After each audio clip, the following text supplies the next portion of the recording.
your number one source for sports. You know who I can't stand? Kevin Durant. He looks like Donald Trump and Hillary Clinton had a kid. Now, who can argue with that? I hate Boston. I'm the biggest Miami Heat hater you'll ever meet. I just don't understand where you're getting your bogus information from. What the hell are you even talking about? Well, I'm sorry you're too freaking sensitive to handle the truth. You think I'm crazy? I'm just getting warmed up. You're now between the hash marks with James Koklak and Sean McCabe.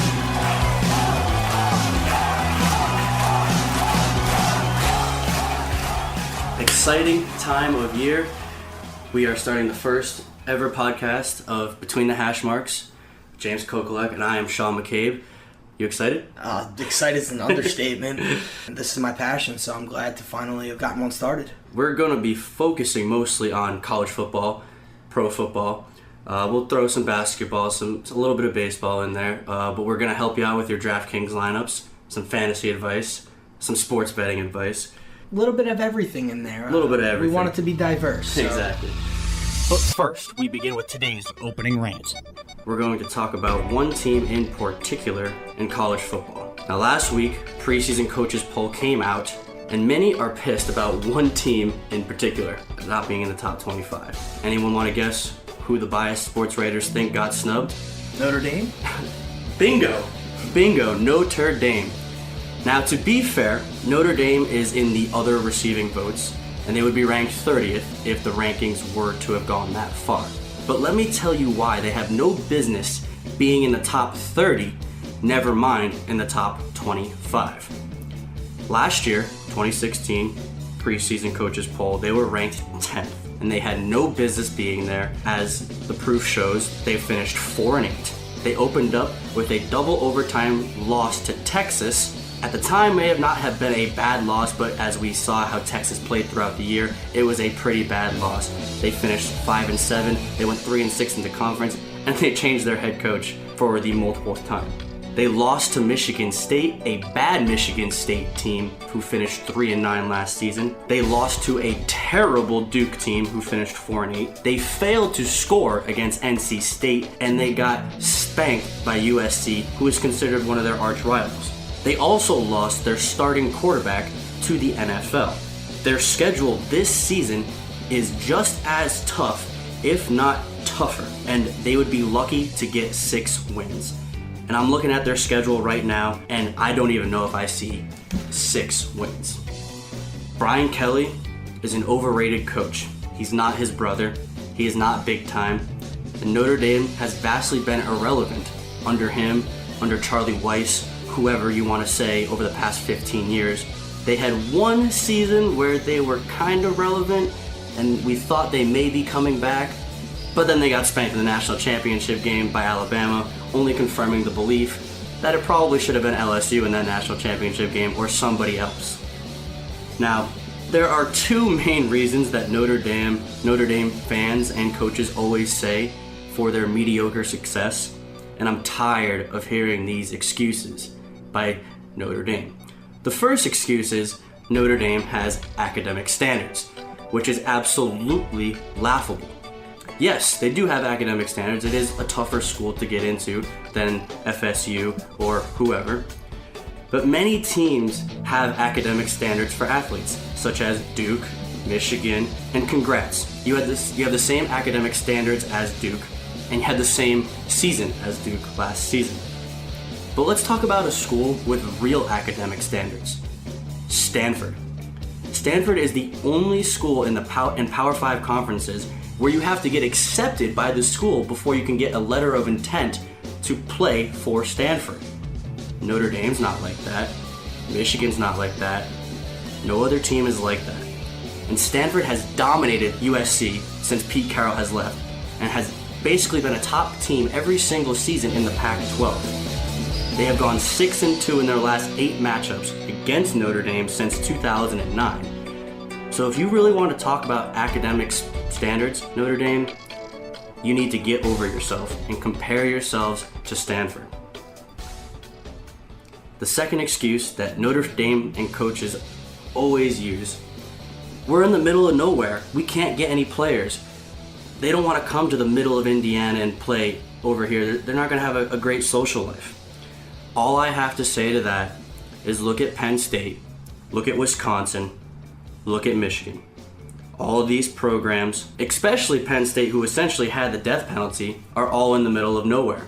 And they all are having success, especially right now. All in all, Notre Dame is overrated, vastly overrated. They get a lot of support because many sports writers went there, because they are the good guy Christian school. But let's be real. Stop with the excuses. It's annoying and nobody cares, especially when other schools with the same problems are doing better than you. Stop complaining and get back to national relevance, which is where you honestly belong. I'm speechless. Literally speechless. Because, Notre Dame has always been that school of pristine, and you think of them as the part of the Alabamas and the USCs, but they're just not that school anymore. They haven't been for a while now, and I think until we see some proof in the pudding. Yeah, exactly. I mean, I just don't understand.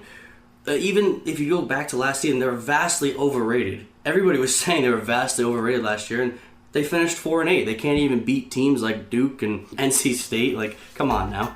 So, transitioning into more college football, we are going to give you our college football predictions for the upcoming season. Now, we're not going to give you a top 25, but we're going to give you who's going to be in the college football playoff and who's going to win it, who's going to win the conferences, just the things you care about. We don't care who's going to finish 18th in the country.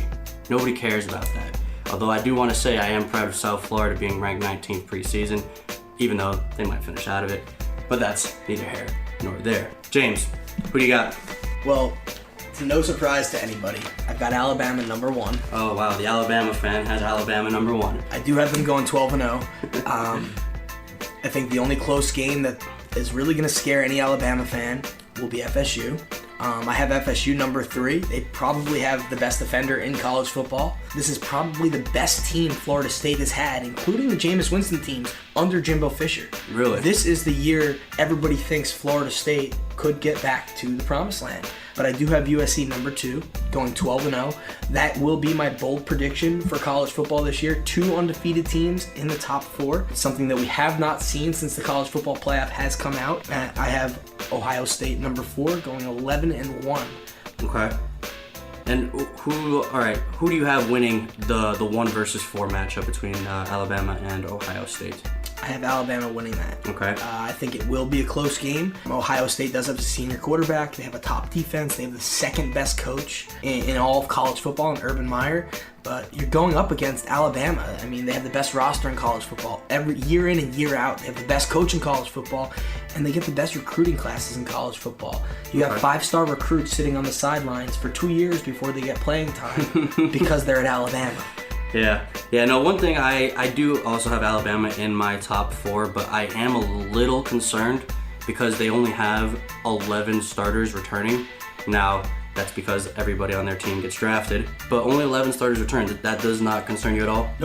Nope, because year in and year out, they're losing players, they're losing linebackers, they're losing cornerbacks, they're losing safeties. And quite frankly, I don't think they lost their best player last year. I think their best player is Minka Fitzpatrick. I think he can play every position on the D-back, and I don't think there is a team out there that can compete against Alabama day in and day out. So you think Jalen Hurts is going to have a better year than last year? Yes, he was a true freshman last year. How many true freshmen have ever played under Nick Saban? Not many. And he almost won a national championship. It came down to the wire. It came down to Deshaun Watson throwing a touchdown with how many seconds left in the game to win the national championship. And Jalen Hurts also was the one who ran in for that touchdown to put Alabama ahead in the last 5 minutes of the game. I think he's got a lot of experience under his belt, and I think he's going to be a 3-year starter. And I just don't think that there is another team out there in college football.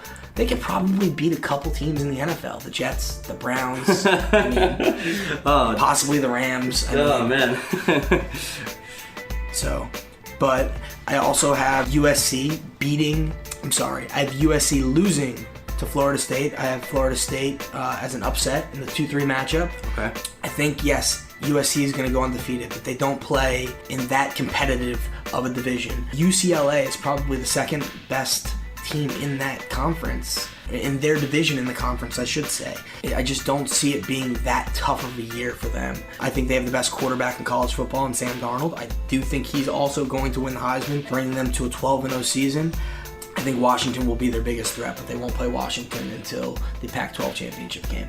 Yeah, one thing that I like about USC this year, and one thing I like about Sam Darnold is Sam Darnold in that Rose Bowl game against Penn State. They had a big lead on Penn State early in the game, and Penn State came back, and Penn State looked like they were going to run away with that game. But Sam Darnold came back, and he looked better in the fourth quarter than he did in the first, and that really surprised me. And that's one of the main reasons why I have them in my top four. And I actually have them as the number one overall seed. I think they'll be the number one overall seed. I also think they will go undefeated as well. Sam Darnold, I don't think will win the Heisman Trophy. I'll tell you who that's going to be in a little bit. But my top four, I have USC, I have Penn State number 2, I have FSU number 3, and I have Alabama as number 4. Now I have USC beating Alabama in that first round, and I have Penn State beating Florida State as also the first round matchup. And I have USC beating Penn State in the final game, 38-34. And mainly because Sam Darnold has that capability of taking over a game in the fourth quarter. He's better in the fourth than he is in the first.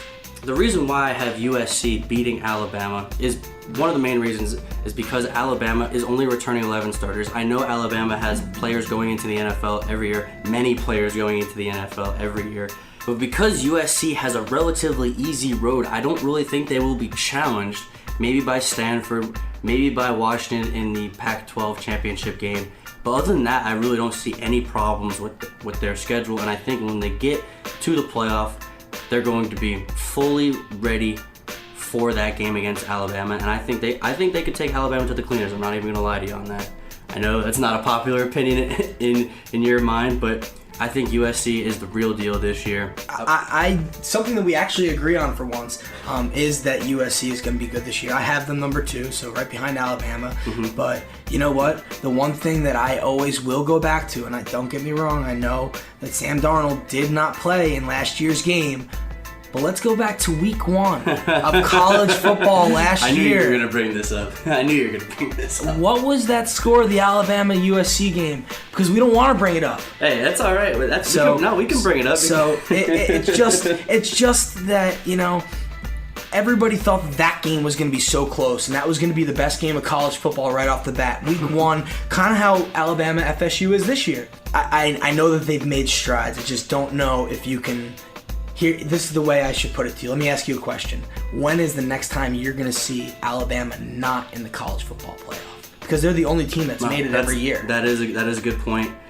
And I don't have an answer for you. I don't have an answer. As long as Nick Saban is there, you got to think they're going to be in the top 4 every single year, if not first or second. Mm-hmm. So I do give you credit with that. But you said it already.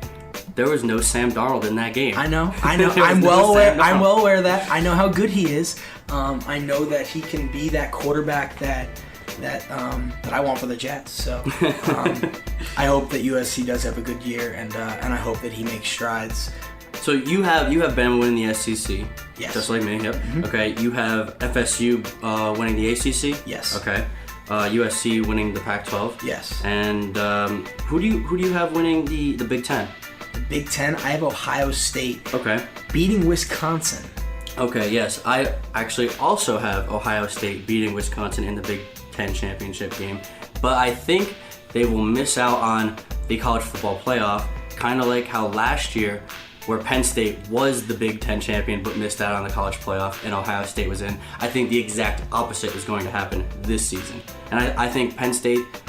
Their only loss this season will be to Ohio State in Ohio State, but I don't think that's going to matter at all, just like it didn't matter last year. And what do you have Ohio State's record as? I have Ohio State only losing one game. The one game that they're going to lose to, I think they will lose to Michigan at the end of the year. Last game of the season. Yeah, that's the only game I think they're going to lose, and I think because that's the only game they're going to lose, they're going to have that tiebreaker over Penn State, and that'll get them into the Big Ten championship game. And I don't think Wisconsin's that great. The only reason why I have Wisconsin in that game is because they don't play anybody. The only team they play is is Michigan.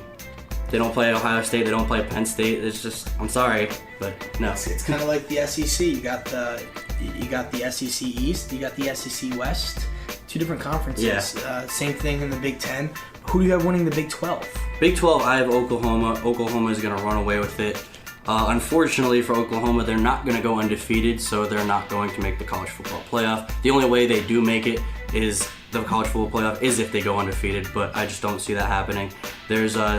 I still don't think they'd make it even with an undefeated season. Really? Yeah, I think not the Pac-12, the Big 12 is too watered down. There's just no power team in there anymore. Yeah. And Oklahoma was that team. Yeah. But what was the one steady constant with Oklahoma over the past 18 years? Their coach. And he's not there anymore. That is true. That's a big loss. That'll be the day that Alabama doesn't have Nick Saban, is what Oklahoma is going through right now. And I think it's going to take a hit. Yeah, can't disagree with that at all. Just another thing with the Big 12 is that there's too much offense, too much randomness in that conference, where there's going to, every game it feels like it's 45-42 or 52-40 or whatever it is. There's no defense in that conference. So because of that, I just don't trust Oklahoma at all. Not to mention they don't have a championship game. Why don't they have a championship game? That doesn't make any sense to me either. It's only hurting themselves. Every year they have this problem, and it just keeps hurting themselves. I have Oklahoma going 10-2 this year. Okay. I have them losing to Texas, and I have them losing to Oklahoma State. Wow, you have them losing to Texas. Yes. Why do you say this? I just think that Texas is going to shock the world this year with that one game. Just you like the coaching hire? Yeah, okay. I do. And I think there's a new culture there. They're one of those pristine schools too, just like Notre Dame, and I think that Texas will make the step before Notre Dame does. Okay. Now, I feel like we haven't really touched on the ACC yet, and I bet a lot of Clemson fans out there are saying, well, what about us? We're national champions. How are you going to count us out? And to me, I mean, the one thing, no Deshaun Watson.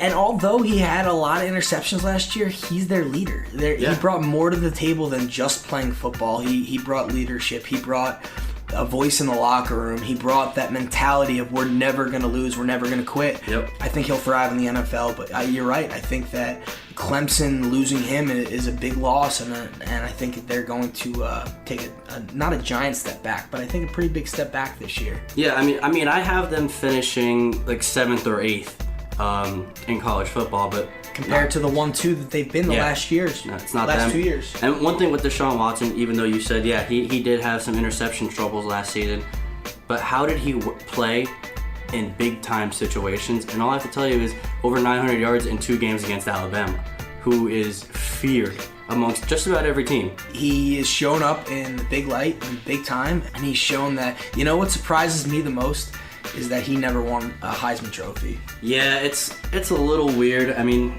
I think he should have won it last year. Lamar Jackson, yes, he had a great season, but you're right, he didn't really play anybody. And the most success he had was the first 5 or 6 games of the season. What did he do for you in October and November? Nothing, exactly. And yeah, he had a great game against Florida State. I believe it was week 3 or 4 of last season, and that's one of the main reasons why he ended up winning the Heisman Trophy. But the consistency from him is lacking. I do want to add one thing though to this ACC mix-up. I think FSU is going to win the conference, but I think Clemson's going to beat FSU. That's going to be FSU's one loss this season. What do you think about that?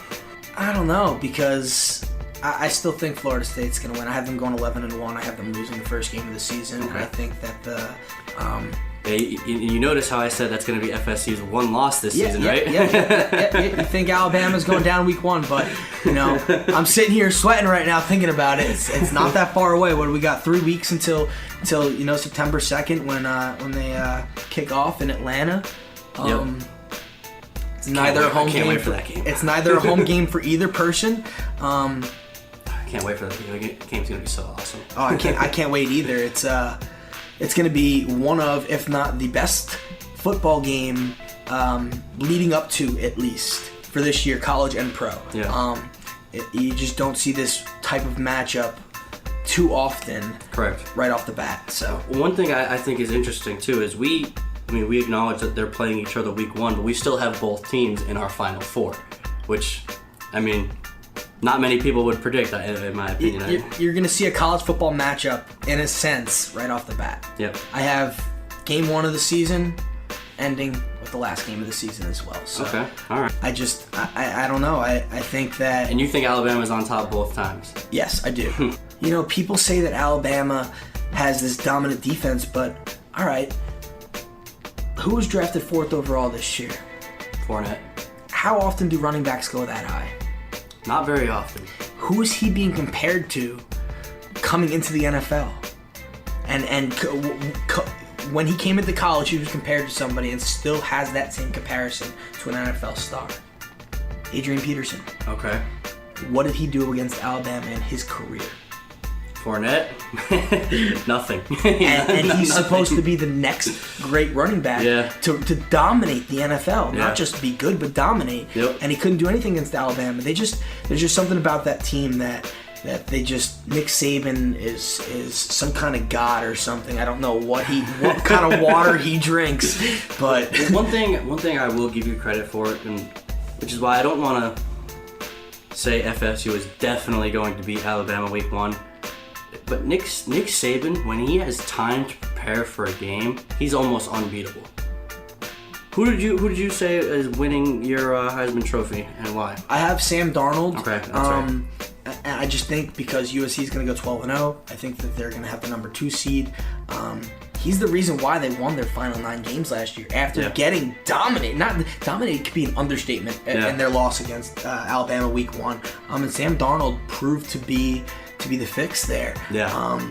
And I think that he's going to take them close enough to where they want to be, to where he'll win a Heisman Trophy. Okay, all right. I respectfully disagree. I have him actually coming in 2nd, so we're not really far off here. But I have Saquon Barkley winning the Heisman Trophy. And if you look at his numbers last year, he was unstoppable for Penn State. He is one of the reasons why the main reason why Penn State was able to have that success against Ohio State and against Wisconsin and against other great teams of the Big Ten. Now, I know Trace McSorley, he played phenomenally for Penn State, but because of Saquon Barkley and his running ability, that is what elevated Trace McSorley to the level of almost beating USC in that Rose Bowl game. Now, I think Saquon Barkley is going to have a better year, and they are talking about Saquon Barkley as if he's better than Ezekiel Elliott right now. And that's a tough platform to put him on. Now, and I don't know if he's that good, but I think he is very close to being that good. Look what Zeke did in his last year in college football. The last 2 college football games he played. Yeah. It's a tough ceiling. Yeah, no, and I mean, with what Zeke's doing now in the NFL. But I think Saquon Barkley, he's going to win the Heisman Trophy. He's going to lead Penn State to the national championship game. And I think he's going to be a top 5 draft pick in this upcoming NFL draft. So you think he's the next Leonard Fournette? Better. Okay. Better than Leonard Fournette. Okay. Because he's going to play against real defenses and he's going to thrash them. And if Penn State and Alabama ever do meet up, which I don't think will happen in the college football playoff, I don't think the rankings will match each other up like that. But if they do, watch out. All right, and that's our college football rankings. I have USC over Penn State 38-34. You got Alabama over FSU. Okay. I had that game 38-31. Okay. Alabama. All right. And we will be back in just a minute. You're listening to Between the Hash Marks with James Koklak and Sean McCabe, brought to you by an unknown sponsor we don't have yet. Now back to the show.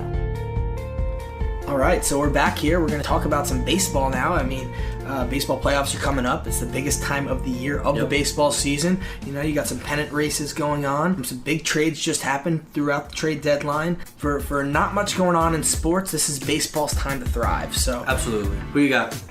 Who do I have? Well, first let me start off with a little bit of background. I think that baseball has changed over the past couple of seasons. Going back 2 years ago, the average fan to show up at a baseball game, I believe, was 49 and a half years old. And that was because they weren't changing the way they were approaching the game. They were approaching it with, we're baseball, we're never changing, this is who we are, it's America's pastime. And it's about to be America's pastime if you don't change, because those people are only getting older and the younger generation wasn't following. I think it was good that they changed. They put in the pitch clock. I like how, we're having a new younger generation of stars with Harper and Trout and Aaron Judge is now on the scene, although he's struggling. Giancarlo Stanton is still, pretty young. You just have a new overall faces of baseball. You don't have the Jeters anymore, and it's changed. So I think that's good. I think that they're bringing in the younger crowd again. But as far as this season, I think the biggest surprise, and yes, I'm a Yankees fan, but I think the biggest surprise is the Yankees and how their season has gone this year. As a fan, I believed that they were going to be a decent team. I thought they were going to make strides. I thought that they were going to be pretty good this year, but I did not think that they'd be as good as they've been thus far, considering they've had, a stretch of 30 games where they only won 9. So I think that's been the biggest surprise in all of baseball this year. But as far as the AL, I have the Yankees and the Mariners in the wild card. Who do you have? I also have the Yankees, but I also have the Kansas City Royals. Now, one thing I just want to touch on, I think is kind of interesting. At the beginning of the season, you did not think the Yankees would be a playoff team, wild card team, or possibly a division winner. No. That's very interesting because as a Red Sox fan, I thought the Yankees would be a wild card team going into this season, and then they started off like 0-3 or something like that, and everybody's like, oh, the Yankees are garbage, but then they won like 8 or 9 in a row or something like that, Yep. and they were right back in, and everybody's like, oh, look at the Yankees. But to me, this is not really a huge surprise for me. What's more surprising is how bad they've been playing lately, which makes me hesitant about putting them in my playoffs, but I'm looking at all the teams in the American League, and I don't really see anybody better than the Yankees and the Royals to fill that gap. Now, you say the Mariners. What is making you say Seattle's going to be the other wild card team? Well, first of all, it relies on their pitching. So either Felix or James Paxton's got to be, ready to go. Yep. Both are injured at the moment. Yep. But that devastating loss with Paxton. A couple nights ago, I know. He's been so good, and yes, losing Paxton a couple days ago was definitely a big loss. Losing Felix is a big loss, but if they can overcome that and make it to the wild card game, anything could happen. They have Nelson Cruz, they have Robinson Cano, they just traded for Yadier Alonso. They have a pretty good team. They got Seager. There's a reason why they've had some kind of expectations, but they haven't been in the playoffs since 2001. Yeah, when they went 116 wins. The thing that bothers me with Seattle is their pitching. It seems like every year we're talking about Robinson Cano and Nelson Cruz and how they have amazing bats. But until that pitching has some consistency, which it does not seem to have at all, slightly because of some of the pitchers like King Felix are getting a little bit older and injuries with King Felix. This is his second stint on the DL this season, and Paxton going on the DL. It's upsetting. It's nerve-wracking. I just don't like Seattle. I don't trust Seattle one bit. I think that if they're gonna make the playoffs, I think this will be the year. Let's just acknowledge this, though. I mean, I think the Yankees, they are a deserving wild card playoff team, but after that, the American League is a crapshoot. You have Seattle, Tampa, Minnesota, Los Angeles, Kansas City, Baltimore, Texas, and Toronto all within 4 games of each other. So anything can happen. And I don't really think any one of those teams is that good. The reason why I picked Kansas City over all those teams is because they have players that have been there before and have done that. They won the World Series 2 years ago. They still have a good amount of players from that team. And I think they kind of have that little bit of the it factor. I know they just got swept by the Cardinals. I think they just lost 4 in a row to the Cardinals, and that doesn't look good. But I just think they have that it factor. They don't rely on the home run, and I think the teams that rely on the home run throughout the regular season history shows those teams do not do well in the playoffs. No, they don't. Because you're not playing against Oakland or San Francisco. You're not playing against crappy pitching. You're playing against the best pitchers on the best teams every single night in the playoffs, and that is the key difference with the playoffs and the regular season. And I think scoring runs without hitting home runs is the way to have success in the playoffs. You're seeing a top pitcher 3 times in a 7-game series. Exactly. He's not going on 5 days rest. No. By all means, by game 7, he's going to be a little tired, but you're still seeing that top pitching night in and night out in the playoffs. But that's what I love about baseball. 5 teams make the playoffs, only 4 teams after the wild card. Yeah. It can go any way. Once you have those 4 teams set, any of those 4 teams can win the World Series, in my opinion. Moving along continuing with baseball, who do you have winning the divisions in the American League? In the American League, I have the Red Sox playing the Indians. Okay. So I have the Red Sox winning the AL East. I have the Indians winning the AL Central. Okay. I have the Astros winning the AL West. Okay. I have the Yankees beating the Mariners in the wild card game. So that is my divisional series matchup. So the Sox, Indians, Yankees, Astros. Mm-hmm. You care to guess to see who I have going to the championship series? The Yankees fan. Let me guess. Are you gonna pick the Yankees? I am. Shocker. I am. I think that, yeah, but what has won World Series over the last decade? Bullpen. Yep. Bullpen. Pitching and bullpen. If you have a solid bullpen that you can get your starters just through the 5th inning, that's going to win you a World Series. The Royals went back-to-back. Exactly. I was just going to say that's how the Royals So as much as I didn't think the Yankees were going to have this great of a team this year, and I thought they were making strides, the trade deadline says differently now. But I have them facing... Who? The Red Sox. You have them facing the Red Sox in the AL Championship Series. All Yes. right. The ALCS. And who do you have winning that? Am I going to be surprised? No. Oh, no, you're not. No, you're not. I do have the Yankees winning. I think that David Price is not going to be the same pitcher. He's not. He's not the same pitcher. As a Red Sox fan, I can't. It was a waste of money. He bothers me. Yes, you guys will win the 2 games that Chris Sale pitches. That's a given. So, do you think it's going 6 or you think it's going 7? 7. You think it's going 7? Yes. Okay. And you think you're going to beat Boston in Game 7? Yes. Okay. Like, crazier things have happened. Hey, look at the 2004. All right. Well, I want to let you know I actually agree with you on the division winners. However, I have it a little bit mixed up. I think Houston is falling off, not in the sense they're going to miss the playoffs or anything ridiculous like that, but where's their pitching? Dallas Keuchel has not been the same since he's come back from injury. I think he'll figure it out, but he has not been the same. Can't win with one pitcher. You can't win with one pitcher. Lance McCullers was great through about mid-June, mid-July, but he's on the DL now, and he honestly has been getting blown up. Before he was on the DL, he was getting blown up, and I don't think Charlie Morton or whoever else they have are really going to bring that team to greatness. So with that being said, I have Houston finishing 2nd. I have Boston coming in 1st. I know biased Red Sox fan has Red Sox coming in 1st in the American League, but just look at the way Boston's been playing, and this is without David Price, which is maybe a blessing in disguise.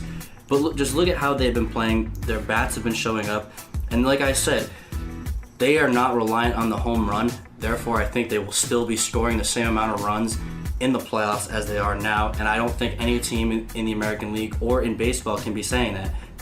A lot of other teams, they rely on the home run. The Red Sox do not. They are the worst team in the American League in hitting home runs. Home runs, yeah.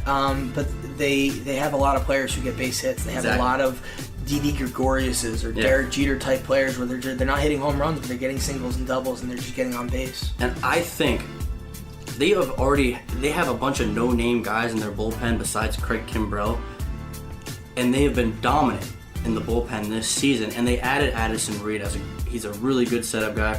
They got him from the Mets, and I think their bullpen is going to be just as good as the Yankees. I actually have a problem with the Yankees with Aroldis Chapman in big-time situations. I actually think Betances should be the closer. I know that's not a popular opinion amongst Yankees fans, but just looking at what Chapman has done in big-time games, the Cubs won a World Series despite him, not because of him. I think Joe Madden overused Chapman, but I tend to agree with you somewhat, except I wouldn't go with Betances. I think Betances doesn't have the experience. I think that he's proven that he could... Look how many walks he has this year. He's got, 70-something strikeouts to 30-something walks last time I checked. So He's had a lot of walks this year. I would go with David Robertson as the closer. If I had to pick somebody other than Chapman to close out games, I would go with David Robertson. I think he's got the experience. I think he's comfortable wearing the pinstripes, something not everybody would be comfortable wearing. I mean, it's a different, even with Red Sox, it's different to put on those jerseys than it is to put on a Diamondbacks jersey or a Brewers jersey. You're putting on these historic jerseys, these pristine franchise jerseys that you grow up wanting to put on. Nobody wants to put on a Brewers jersey as a kid, you know? So, unless you're from Milwaukee. So it's just a little bit, you know, out of the ordinary, but just to wrap things up with my AL predictions, I have Boston 1, Houston 2, Cleveland 3, and New York and Kansas City 4 and 5. I have Kansas City beating New York in that first game. I have Boston beating Kansas City, Cleveland beating Houston, simply because they have Corey Kluber, and I don't trust Dallas Keuchel right now. And then I have Boston beating Cleveland. I can't wait to see 3 matchups of Chris Sale versus Corey Kluber. I think Boston's gonna prevail in that situation. Surprise, surprise! Yankees fan thinks Yankees are gonna be in the World Series. Red Sox fan thinks Red Sox are gonna be in the World Series. Who they're gonna be playing against? What's going on in the National League for you? All right, I'm gonna go through it pretty quickly here. I think the Rockies D-backs is gonna be the 4-5. I agree. I have that exactly the same. I have D-backs at home. I have the D-backs winning that series, winning that game, I should say. I have the Nats versus Cubs. Yep. That's going to be 2-3. Nobody's overtaking the Dodgers, at least in the regular season. Let's be real here. But I do have the D-backs upsetting the Dodgers in the ALDS. I have the Dodgers going down. I think that they're too hot. I think they're too cocky. I think they peaked at the wrong time. It's too long of a season. You're not going to keep up this type of consistency year in and year out. There's a reason why the 116 win Mariners, yes, they won the World Series that year, correct? The Mariners? No, they didn't. No, they didn't. The Diamondbacks. No, they didn't. Diamondbacks. It was 2001. Yeah, you're right. Okay, so I believe they faltered in the first round of the playoffs. Yes, the Yankees, they went 114. They did win the World Series in 98. Yeah. But it's very rare that a team wins that many regular season games and follows through to win a World Series. You drop off at some point, no matter how good your team is. You get tired, you get cocky, you get confident, and you get lackadaisical.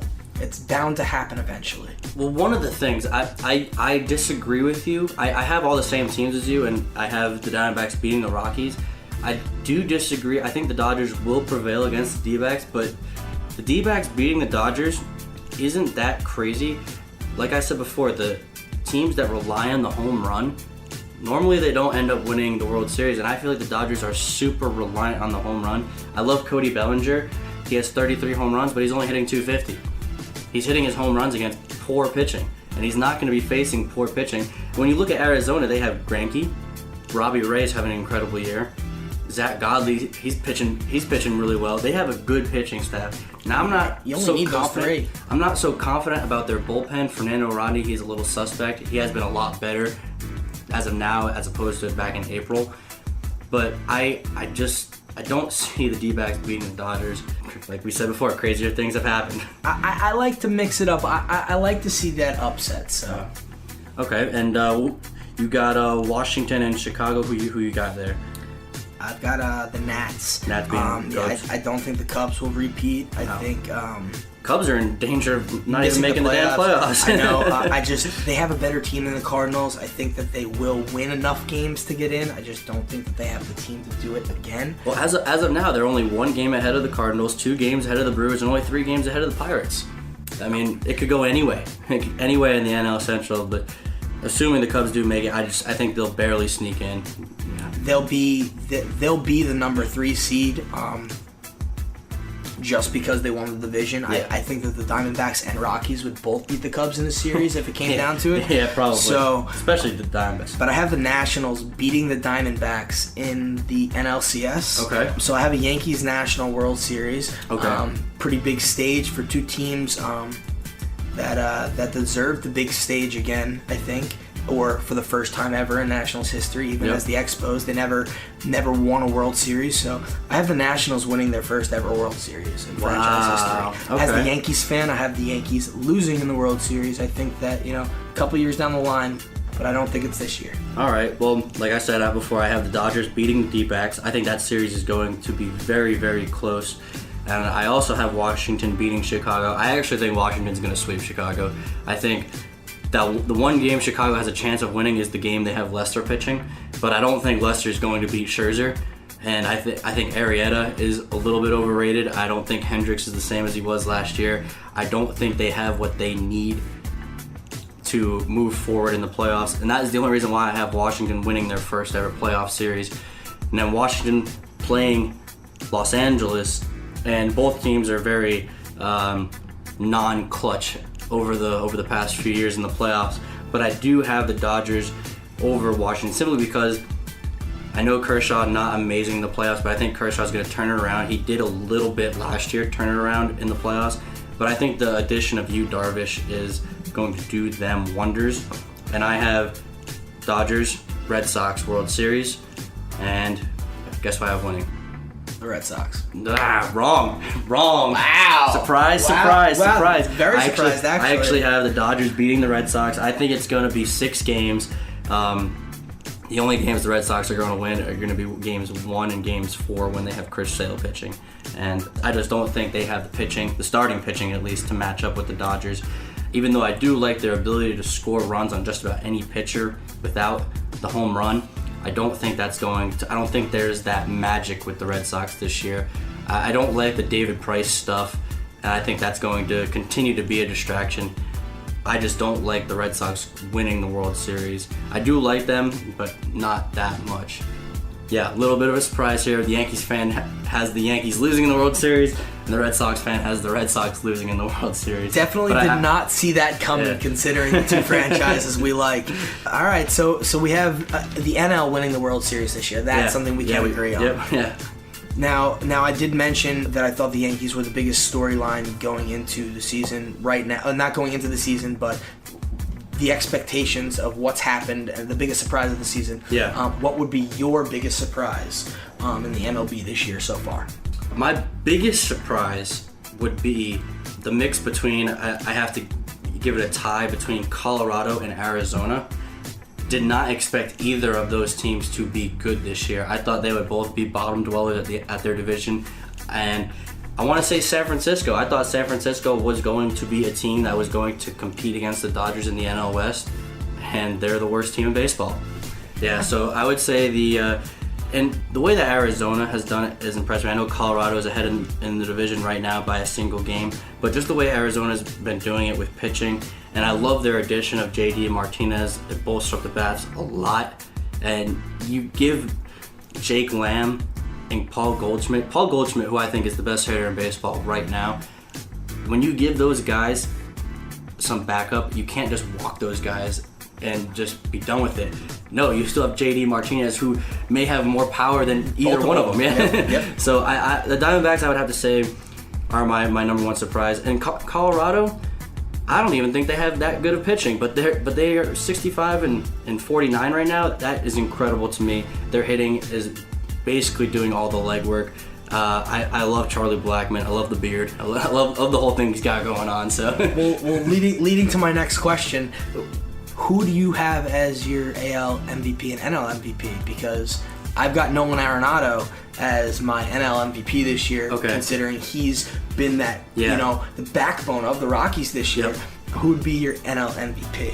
NL MVP, without a doubt in my mind, it should be Paul Goldschmidt. I think he is I think he's the best hitter in baseball right now. Yes, over Aaron Judge. Yes, over Andrew McCutchen or Bryce Harper or Mike Trout. I think Paul Goldschmidt, and if Paul Goldschmidt was playing on the Yankees or he was playing on the Red Sox or the Dodgers, we would be talking about him all the time. But because he plays in Arizona, nobody talks about him at all. Who have the most hideous jerseys in all of sports, might I add. All right, on a side note, do you think the Diamondbacks jerseys are worse now or before, when they were in that purple and they had like that green going on? I like the old ones better, to be honest. Okay. I think the ones they have on now are just so hideous looking.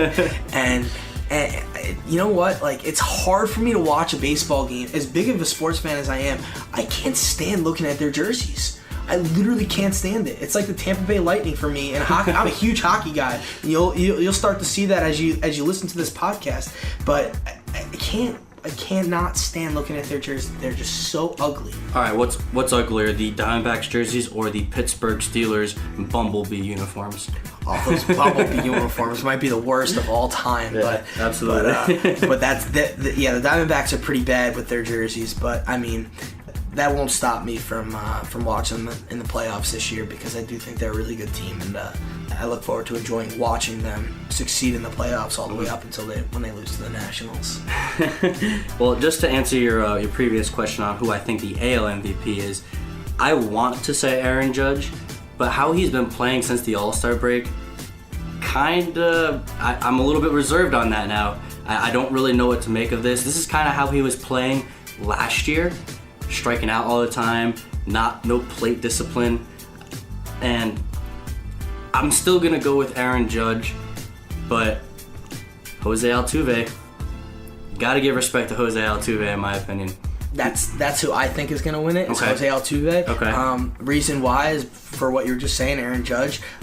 He struggled now, after the All-Star break, but I think a lot of that also has to do with the home run derby. Yeah. I know Stanton's not struggling. Stanton also did the home run derby last year. Yeah. So he's got a little bit of an experience on how to come out of that and get back in the rhythm of things. Yes. It is proven that after doing the home run derby, usually you do struggle coming out because you're used to seeing 100-mile-an-hour pitches, and now you're seeing them at 65 miles an hour and smashing them out of the park. Yeah. Like there's no tomorrow. So, I think that has a huge thing to do with it. And he's looking at too many pitches. He's getting a lot of walks, don't get me wrong, Yeah. but he's striking out too much too. He's seeing pitches right down the middle of the plate that he's taking for strike three, and that's not acceptable in the big leagues. So Aaron Judge has got to step it up again, and all rise for lack of a better term. Yeah. He's got to step it up. Do you think baseball is too quick to crown him as the savior? Yes, because I think that 80 games is not a career. If he's playing 200 and he's hitting like this for all 200, sure, you can crown him as the savior. This guy is bringing back baseball, bringing back excitement. He's on, nothing against the Red Sox, but the most pristine team in all of sports, in North American sports, is the New York Yankees. They're the most successful in all of sports. Okay. And they have the biggest stage. There's a reason why. Yeah. The Red Sox do this too. They're not the Yankees in that sense. Anytime the Yankees are on the road, no matter where they go, they're filling the stands. There's not another team like that. The Red Sox are a close second. I will not deny that. I know that they have a lot of history. I know that they've had Babe Ruth play for them, and Ted Williams. But they don't have the 27 world titles like the Yankees do. They don't have that history of winning and winning and winning and winning and winning. And I think that Aaron Judge, if he can do that on a team that's winning and winning and winning and winning and winning, it's a different story. And I understand saying New York is more of a prime time destination than Boston. However, and I understand Yankees have been better over the history of baseball than Boston. There's just something about wearing the pinstripes. All right. What team in North American sports has 1 through 9 retired? You cannot wear a single digit. No, that's true. But also, I mean, all right, fair enough. I'm gonna let you have yours there. But if we talk about modern history here, I feel like the Red Sox have dominated. Oh, without question. Dominated. I can't disagree. The Red Sox have been the better team over the last 10, 15 years. I would say starting around 2004. Yeah, when they won their first exactly, World yeah. Series. Going back up until now, yes, they have been the better team. They have 3 World Series, the Yankees won. I'm just saying overall in general, the history behind it. I understand what you're saying. So I would have to say Dallas Cowboys fans are going to be mad at you for saying the Yankees are a more pristine North American franchise than them. Not that I have any eggs in that basket, but just saying. Well, the Cowgirls better be a little bit more upset about what we're going to talk about in just a minute. We'll be right back with some NFL news. You're listening to Between the Hash Marks with James Koklak and Sean McCabe, brought to you by an unknown sponsor we don't have yet. Now back to the show. Welcome back to Between the Hash Marks with James Koklak. I am Sean McCabe. We gave you a little tease about what Cowboys fans should be pissed off about now. not just that the Yankees are the premier team in North America, but that Zeke Elliott got suspended for 6 games today. Big news. Is it the right move by the NFL to suspend him for 6 games? To suspend him, yes. He deserves a suspension. I thought it was 1 game, maybe 2 max. No way it's 6. Josh Brown of the New York Giants admitted to beating his wife more than 20 times. How many games was he suspended for? It was only 1. Yeah, it was 1. One game. Yeah, that's ridiculous. And Zeke was the charge never went through. It was dismissed. He was never actually charged for it. He's a young kid. He's made some mistakes, but he doesn't deserve to be suspended for 6 games. I think that's a little harsh. I think that the NFL is trying to prove a point, and they're proving the wrong point. They're proving that you can't make a mistake without being punished. The only thing I have to say about that is, what about the other things, like getting in the brawl at the bar? Just numerous things that he's done. I think he's been caught speeding a couple times. He got caught pulling some girl's shirt down on St. Patrick. Exactly. But he's young. Yeah. He's 21 or 22 years old. It didn't look like she minded, by the way. It didn't No, look like she cared either. It's a silly mistake. It's not like he went out and hurt somebody. Yes, he got into a fight. Okay. But does that deserve a 6-game suspension? No way. Well, what I think is going to happen, I think the NFL, the reason why they gave him 6 games is because they only gave Ray Rice the 2-game suspension at that time, and they had to backtrack when the video came out, and then they basically suspended him indefinitely. And I think because of that situation, other situations where the Josh Brown situation where they only suspended him for a game, and those were perceived by the public as very poor decisions by the NFL. That's why the NFL came down hard on Ezekiel Elliott. I think what's going to happen, he's going to appeal, and it's going to be reduced to 4. But I just feel like the NFL had to come down hard this way so that the public, because what they're viewed now as like against players, just left and right, just so many situations that they're against the players, and I think this is the perfect thing for the NFL to come down hard and give off the right image, even if it is not the correct decision. Does this hurt the Cowboys in the regular season? If he suspended the entire 6 games, that schedule is home against the Giants, at Denver, at Arizona, home against the Rams, home against the Packers, and at San Francisco. They're going to go 2-4 if he suspended all those 6 games. And which games are you saying they win? The one against Los Angeles and San Francisco. Okay. Yep. Okay. I think that with Zeke, they had a chance to go maybe 5-1, 4-2, possibly 6-0. I do think that the Cowboys have a good team, but and Darren McFadden, he'll get the job done running behind that line, but he's not Zeke. Yeah. Okay. Zeke is a top running back in this league. He's proven that. We discussed it a little bit earlier when we were talking about college football. He went, what did he run for, like 450 yards combined over Alabama, and then against Oregon in the college football playoff against the top talent on the biggest stage. He's a big-time player, and that's never going to change. And I think that, with that being said, they will miss him. Do you think this hurts Dak?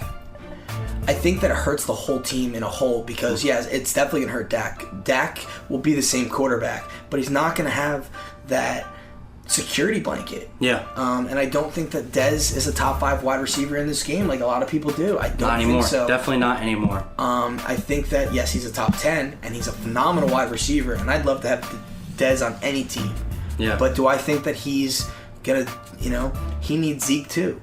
I think Zeke is such a key part because when he's in that backfield, every team's got to, know that there's a threat that he's going to take it all the way on every single run. There's a chance on every single time he touches the ball, he's going to take it to the end zone. And they have to stack the box. And I think that they don't have to do that for the first 6 games, and I think it's going to affect the entire offense as a whole. Okay. All right. Now, switching gears a little bit, still staying in the NFL, we had some pretty big trades today. Sammy Watkins to the LA Rams, and we had Jordan Matthews go from Philadelphia to the Buffalo Bills. What about these trades do you like the most, and why? All right, so starting off with the Jordan Matthews, he'll thrive in Buffalo if he's playing the slot. Tyrod's a good quarterback. I think that Sammy Watkins could not thrive there because of the cold weather. I just watched on a show the other night on a certain channel it was about a football team, training camp. Deshaun Jackson had mentioned in that show that it's different, that he likes the vibe down there, that he feels rejuvenated because of the weather, because of the heat, that he's not in Philadelphia or he's not in Washington where it's cold. All year, not all year round, but for the whole football season. You know what I mean? So I think that Sammy Watkins could not thrive in Buffalo because it was so cold, and I think he'll do better out in LA. But LA still has a ton of work to do on that team. What I love about this is that they are giving Jared Goff weapons. Tavon Austin is not a number one.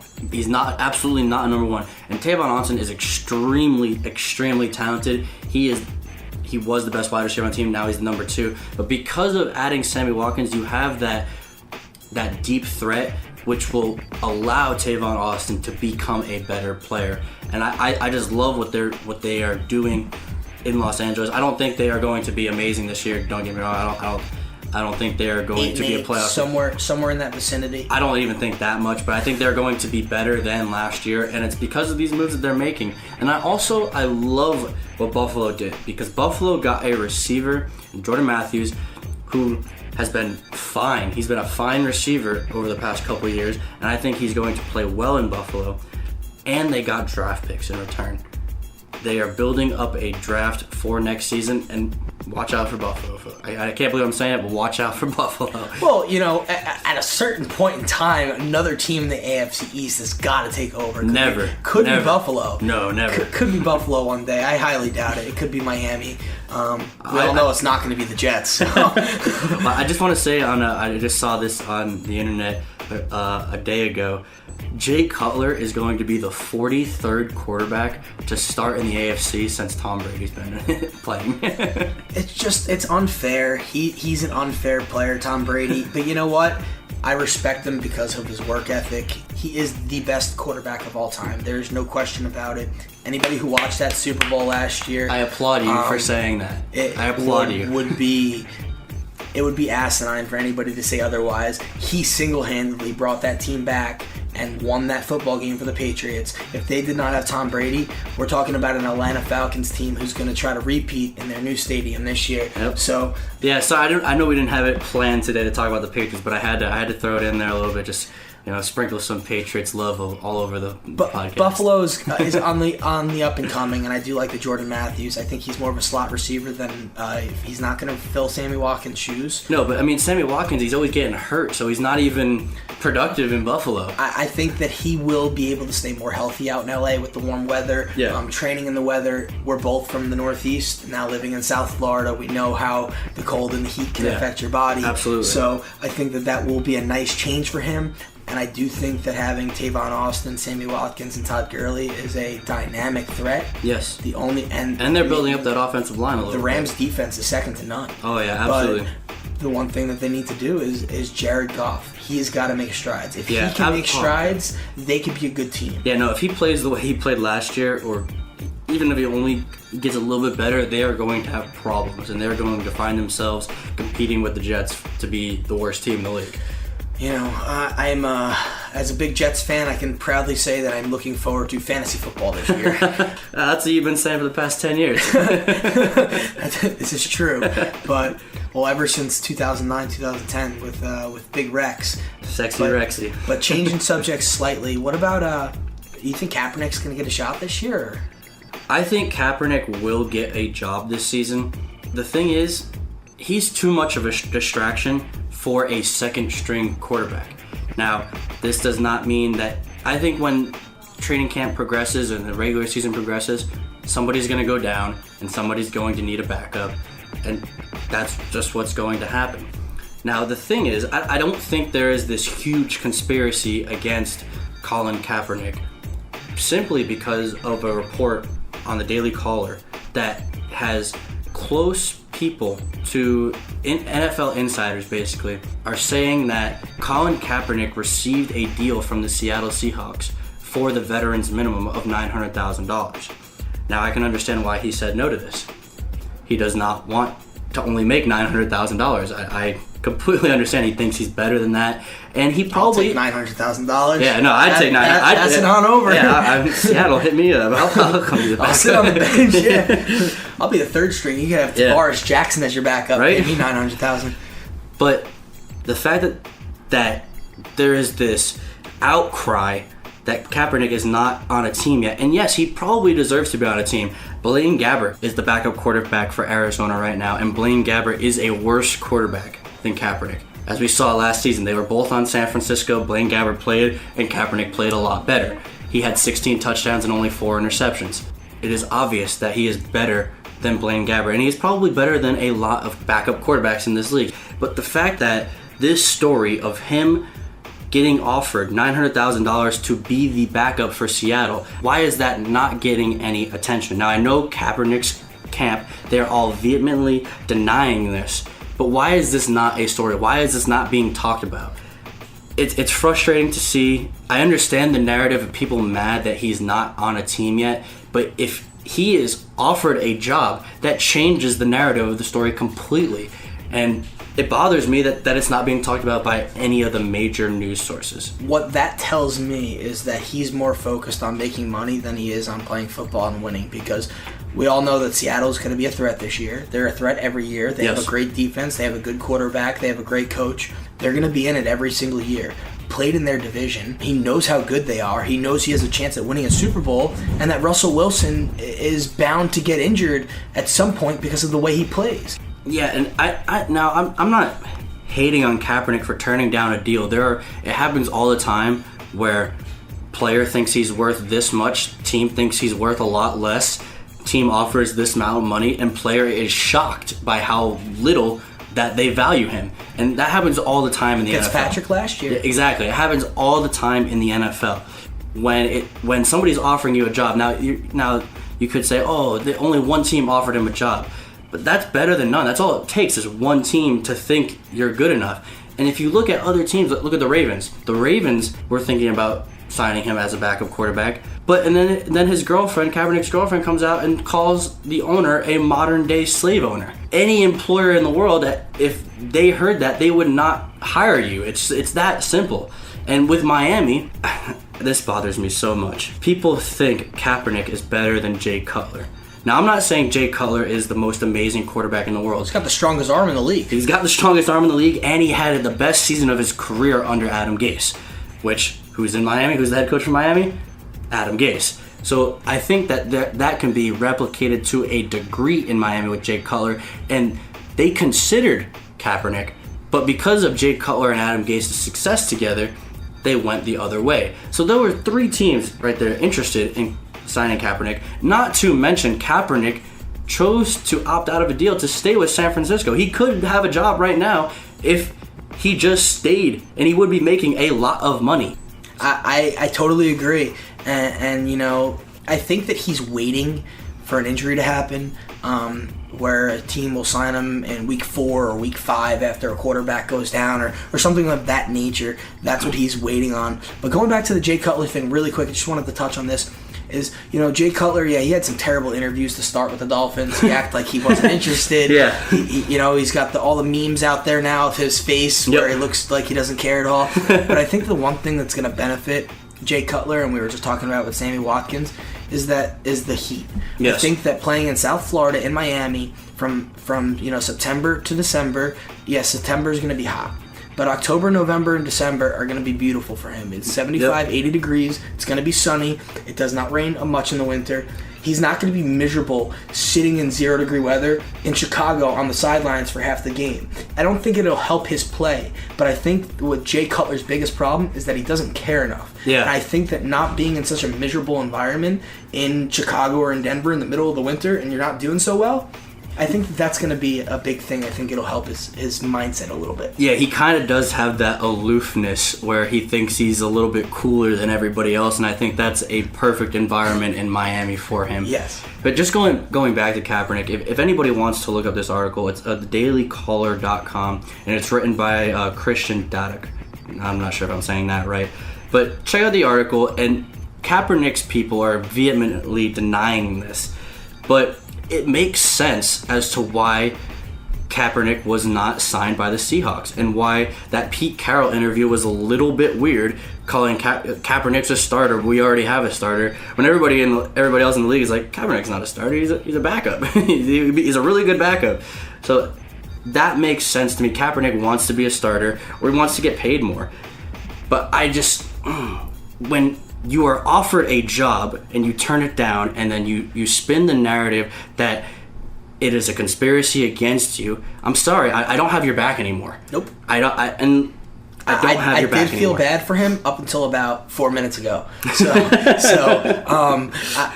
if you're offered a job and you're making, close to $1 million a year to sit on the bench and during practice watch the first team and just kind of observe, don't feel bad for you. Sorry, bud. But to wrap it up here for today, I'm going to tease you with a little something for next week. I got one team in the AFC, and they're going to dethrone the Patriots this year as the AFC's best team.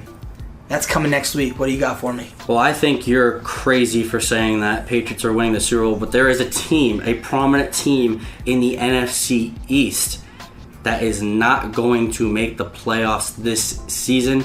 Also, we have both of our full NFL predictions, records, and who we think is going to win the Super Bowl, and all of that good stuff. Follow us on Facebook at Between the Hash Marks. Hey, it's our first podcast. It's over. How was it? Amazing. I had a great time. Me too. Love recording it. Hopefully we can get some positive feedback, maybe some negative feedback. We will be coming out with an email very shortly, so you can email us questions, comments, concerns. You can rip us a new one. You can give us questions that you want us to talk about in upcoming podcasts. Please let us know what you think.